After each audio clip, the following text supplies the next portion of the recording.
Welcome to your High Vibe Business. I'm Laura DeFranco. And I'm Donnie Bovine. And we are here to help you create your badass high vibe business. What does it mean to have a high vibe business? It's that business you're excited about. It lights you up and it helps you unleash that inner badass and really go for it. You are a lover and a warrior, and you're here to change the world with your business. We will give you the strategy and resources you need to take this all to the next level. You shouldn't do this alone. Start hanging out with other badass entrepreneurs and watch how fast your business grows. You guys, Donnie Bovine runs a successful coaching and speaking business, and he's spent over 2 decades mastering sales. And Laura DeFranco is an expert healer, 2 times business owner, 6-time published author, and spoken word poet. Together, we're here to help you create your high vibe business. All right, kids, going to be another fun episode. We are going to be talking about how to turn your healing business into a publicity machine today. And I want to start off by reading one of our latest reviews out there on Apple Podcast. It comes from a very creative name, Will Funnelpreneur. Dude, that guy's smart because you immediately want to click on that name. But it says, great show with actionable real-world tips and strategies for my business. Keep it up. Looking forward to more episodes. Thanks, Will. Appreciate you, brother. And well done on having a cool name like that. Yes, that's awesome. Oh, my God. It makes me laugh. Right? So, well, let's do this, Laura. Let's start us off. How do we turn our healing businesses into a publicity machine? Yeah, I think the first thing I want people to understand is you do need more publicity and exposure. And I think that I really had to learn that along the journey. I hope I can give the idea to somebody today, and it will be the massive shortcut you're looking for. Because when that started for me, I know it was this little bit of the same for you. It really started changing the game, you guys. And we'll talk more about like what the heck we're talking about in terms of publicity, but yeah, no, I'm the same exact way. It was very, very interesting is, when I launched my business, I really had this whole idea that I was, going to get on big stages and that it was just going to happen. But what I realized very quickly, there's a lot of heavy lifting to do all the things to get this publicity going. But when I started, getting on podcast, and doing outreach blogs and all this other stuff, the business started to morph and change because that exposure opened more people to my brand and message. And I think people were able to see the live action version of Donnie, right? So versus all the other stuff we put out there, if that makes sense. That totally makes sense, because it's the know, like, and trust gets upped 5 notches when it's you, real authentic you in front of people. And in front of people can mean a lot of things. There's so many different ways that we can get more publicity and exposure, right? But there's really something about people getting to know you in that way. Yeah. And I think that's the energy. No, I totally agree, because as I don't know, growing up, I loved, seeing people on stages. I loved reading books. I loved, hearing the stories, how somebody went from nobody to somebody kind of things, and we all love those stories of the person that, grew up orphaned or poor and broke and found their way to riches. And, for me, when you saw somebody who'd gone through that story, you kind of, I don't want to say put them on a pedestal, but you definitely looked at them in a different light, Yes. and I think that's a lot to play into why this is so important for your business, and, why people should 100% become the face of their company. Definitely. Face of your company. So I don't know, it just makes me think about, who am I being today? And who are you being today? Like, that could be with a personal conversation. It could be you stepping on a stage. Who are you being on that stage? Who are you being at home with your family? Who are you be, right? So who I be is I'm already stepping into the vision. Right. And so when we're getting more publicity and exposure, I always ask myself, who am I being inside of that too? Because you certainly don't want to not be yourself all of a sudden because you think many more eyes are on you. You want to be more of yourself. When I love it when I meet somebody for the first time and they're like, I've heard your podcast, I've seen you on stage, I love meeting you in person. Dude, you're the same fucking guy everywhere you are. That's a nice It compliment. really truly is, because Yeah. through my sales career and everything else, I wasn't. There was work Donnie and then there was home Donnie, right? Yes. And I think a lot of people go through that. But when you're putting yourself out there, if you're not authentic, it's telling the world a lie, and then you've got to remember what the lie is so you can keep it up. Right? Totally, which makes life very difficult. Don't do that. No. But people Yeah. are very, they're concerned about, getting on stages. They're concerned about getting on podcasts because, that rejection mindsets are a huge thing. And so they're worried that it's going to feel like they're back in high school, where the outcast type thing or whatever else. And, what would you say to people that say, I just don't have the confidence to do the things like you guys do? Well, with that last couple sentences, you made a whole bunch of things swirl on in my head. First of all, I want to just remind all you who are thinking about doing things that, will get you more exposure. That's a warrior's path. You are a warrior to even want to take a step on that journey. And as you step in all of the different stages, the more out loud you be by publishing a book, doing a guest blog, getting on a podcast and people actually hearing your voice for the first time, stepping on a stage, right? There's all these levels of it. That's a healing journey in and of itself. I mean, I'm just one of those people who believes that being in business for yourself is a healing journey. It's an evolution of you, literally. So y'all are warriors to begin with. And that's purpose-driven fear, which I know y'all heard me talk about a lot. That feeling inside, right? So you have to take the action with the feeling. You're not going to get the confidence first. You're not going to get motivated first. You're actually going to have to do it. And then those things will come and then it gets easier. Dude, I love that I've rubbed off on you. That's my favorite phrases in the world is confidence is a myth, right? Yeah. Confidence isn't a real thing. It's experience. Anytime you don't feel like you can do something, it's just because you haven't done it before. Right. So to get that confidence feeling, it's the actions you take. It's the things you actively do. And guys, I can give you an example, just a little please. story recent. So because I've been on the stage way more than I ever have in my life over the last year, maybe 2 years, I've had great coaching. I feel like I've done it right. I've honed in my story. I've honed my stage presence.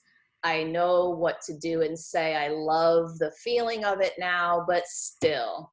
So I step on, I was one of the featured poets at an event this past weekend, and I got up to the microphone and I started the poem, and about 4 lines in, I blanked. Oh. And you guys, like, this is a signature poem that I have recited, I don't know, hundreds and hundreds of times that I could probably say in my sleep, and I still blanked, right?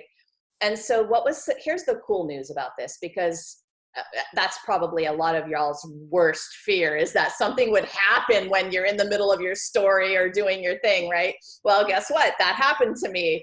And here's the cool part of the story. I did not freak out. So I looked at everyone and I said, crap, you guys, I got to start this one again. And I started the poem over. I got it from start to finish that second round. It was fine. I might've been speaking a little bit faster than I wanted to on that second round, but I didn't beat myself up for too long after that too, which is part of the mindset game that Donnie and I always talk to you guys about. And they didn't beat you up.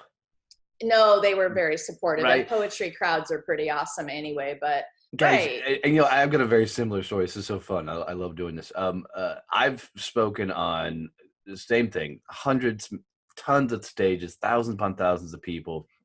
And I was down in San Antonio, and I've got a kind of a signature, story that tells my story, how I've gotten here.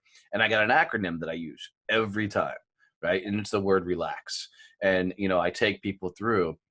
And I was actually a little bit under the weather. I had a cold I was battling.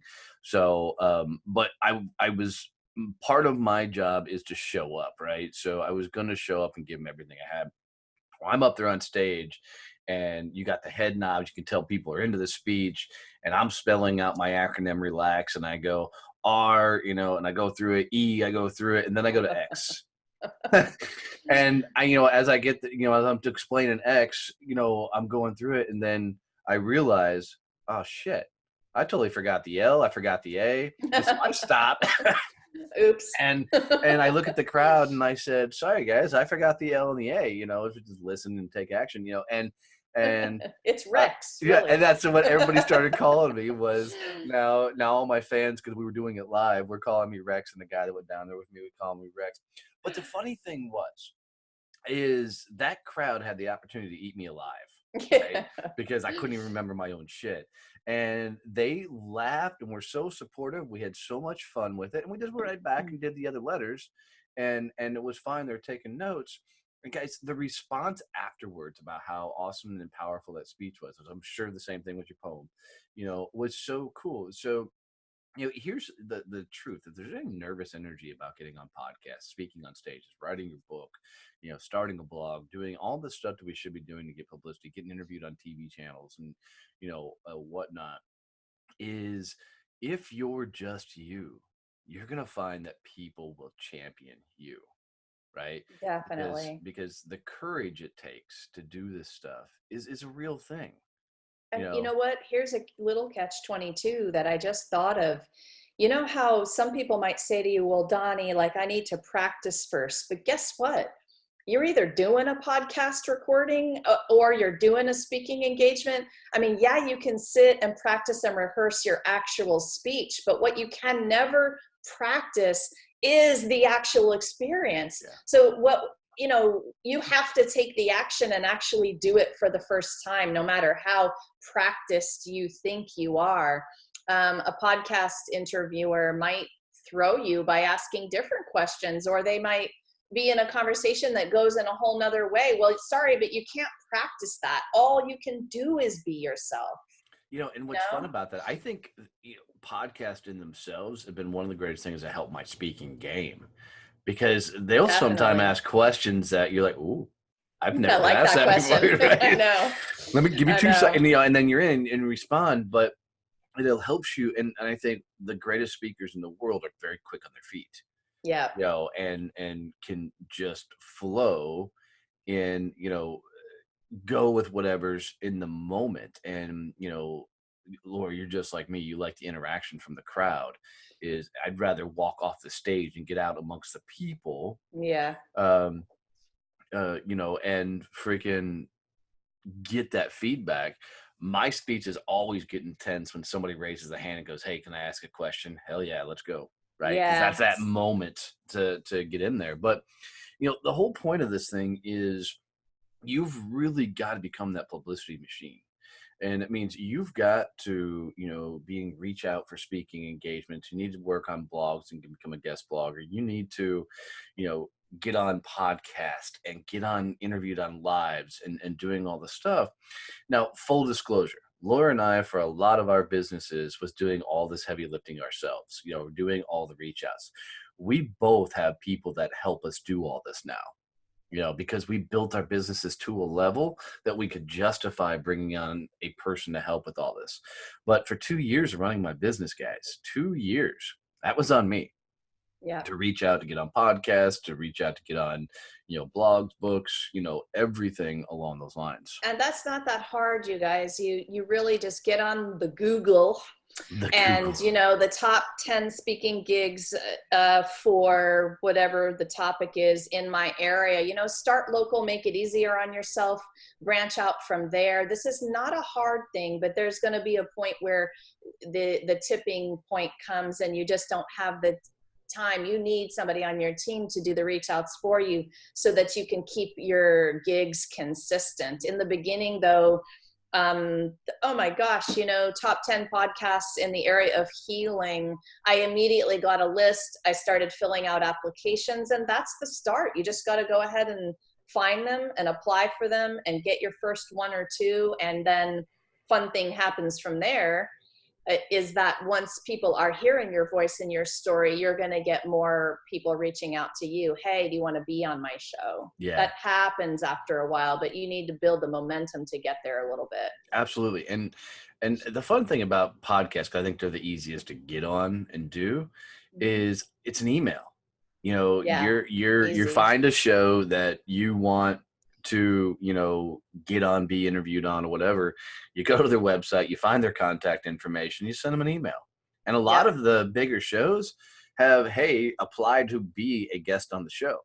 And they'll have a yep, full form. And it's just, and if you've done enough of these forms, I'm sure very similar, Laura, is I just start filling in my email address and it's like the whole form fills in because I've done it enough times, you know, and yes. you keep cheat sheets around with your bio and your headshot and whatnot. But Okay, and yes, bioheads. Listen, okay, so all of a sudden I'm realizing what I want to make sure you guys understand.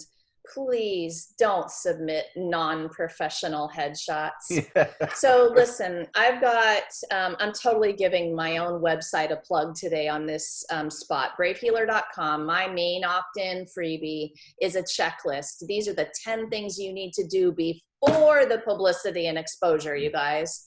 And you're gonna need a professional headshot. So make sure you've got your kick-ass bio written so that the podcaster reads it and that's your introduction. There are different kinds of bios when you're getting publicity and exposure.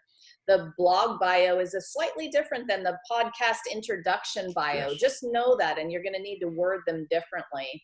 And the headshot, please don't get me started of how many terrible headshots I've been sent for my other podcasts. No, because you talked earlier about who you be in the Mm, world in terms of your brand and your business. Guess what? That picture means more than you think. it You does. know? I mean, and unfortunately, as a podcaster, same with Laura, when we're getting these things through, how they show up in that email can be very telling whether we want them on our show or not. Yep. I've got PR firms that reach out to me all the time, get people on my show.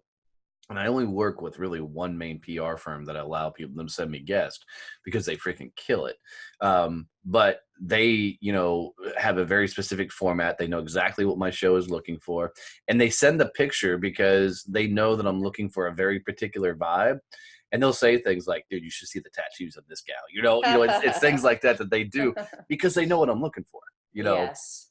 and I love those edgier freaking people that you can look at and go, all right, that's a badass, I want to talk to them. And that means too, just be your freaking self. It Yes. doesn't matter if Bob wants you or Sally wants you. It's about finding the person that you are, the person that they want. There's gonna be some rejection. Oh well, but that's okay. Next. Yep. And you take your next submission. The guest blogging too is kind of like that. You kind of have to be a badass at rejection and just keep submitting. And we've been talking all along this episode about these different ways of getting publicity and exposure, you guys. So if you're making a list here, do make your list. The live streams are awesome. YouTube is exposure. Guest blogging on bigger online blog sites is excellent exposure. I landed a book deal with my guest blogging, you guys. So exposure and publicity gets very, very exciting when you're consistent and you just don't have that mindset of the negativity. Yep. Just keep trucking with it. Yeah, my friend Trish Lido taught me a trick that I didn't know about getting in articles, blogs, and everything else. But if you just go to Google and you just type in the words "write for me," and then Mm, whatever category it is behind it, like, write for me podcast, write for me, healer, write for me physical therapist, write for me, whatever else. There are people that are putting out calls for articles because they nice. need content. And it was such a cool move from Trish Lido when she did this.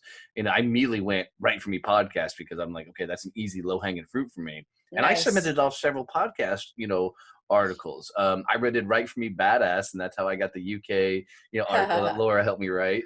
You know, and it's that kind of stuff is it's just about, guys, realizing that you as a person are a brand, right? Yes. You as a person, and people buy from people they trust, right? So it's about getting out there on stages, it's about getting exposure, it's about showing up and letting people meet you before they actually meet you. I wanted to mention one. You just made me think of another one that you guys might know of or not. HARO, HARO Oh, is Hero, yeah. help a reporter out. And there's constantly, you can sign up for as many days a week of email notification as you want for that. So they're always sending you lists of people who are looking for quotes, pieces, for their blog articles. And some of these are, big name places. Yeah, yeah. So that's another great one. HARO, help a reporter out. Right. And guys, if this sounds a little bit overwhelming because you're thinking, man, now I gotta get on blogs, I gotta get on stage, I gotta get on podcasts, pick one at a time, right? Yeah. Keep it simple, right? And get that one used to it. And when you get that one kind of down, cool, move on to the next one. And just start looking at, and we're going to break down in later episodes how specifically to get on these things, how to, what you should say on them, how you interact on them, and we'll talk about them a lot more specific in detail. We just wanted to focus on why you should be doing this, why you should be getting your brand and message out there. At the end of the day, guys, if you look at everybody who's a major speaker, is running a major business, you take, the Mark Zuckerbergers, the Warren Buffetts, Bill Gates, all these big names that you've heard that have run these massive companies, their main job is to be the face of the company, right? Their main job is to continually bring awareness to their brand. It's the same thing for you. Mm-hmm. So, yeah. So as you Easy, go about, right? yeah, absolutely, absolutely. So as you guys go about it, dive into how can I drum up more publicity for my business? What is it I should be doing? And how can I get my name out there more? And guys, if you got anything out of this episode, do us a favor. Leave us a 5-star review wherever you listen to podcasts. Apple Podcasts, Google Podcasts, Spotify, Stitcher, anywhere that you're consuming this right now. Would you leave us a 5-star review? It means everything with us. And share it with a friend. Share it with somebody that could need this message to help them out. Thank you so much for that, for taking the time to do that, you guys. We know that it takes some effort to do that. We really appreciate it. If you're ready to take everything to the next level in your business, then come visit us at yourhighvibebiz.com, and you can check out a free mindset download there, as well as all of the mastermind offerings that we have for you guys. Keep being awesome, guys. You got it. See ya.